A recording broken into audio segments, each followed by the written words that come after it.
Guys ওগুলো দুই রকম মশলা বানাই যাচ্ছে কইবে প্লাস্টার করাম সব জায়গায় আমি দিন ঠিক আছে হোক এই যে দুই রকম মশলা বানাই যাচ্ছে ভিতরে প্লাস্টার শেষ হয়েছে নামটার এই দেখো এটা বেডরুম আর বাথরুম এটা বাথরুম এটা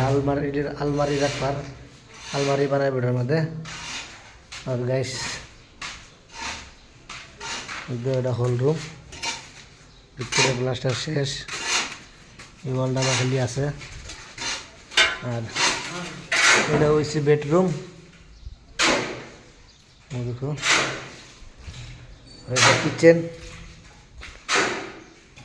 প্লাস্টার শেষ আমরা ভিতরে রাজগা বাইরে প্লাস্টার করে বেড়াচ্ছি আমরা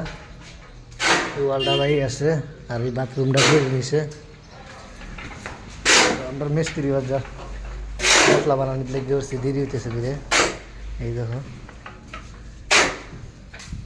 আর এটা সব শেষ প্লাস্টার করে আর ভাবলে বাইরে সাইড প্লাস্টার করে আছি ভিডিও ভালো লাগলে লাইক শেয়ার ফলো করো।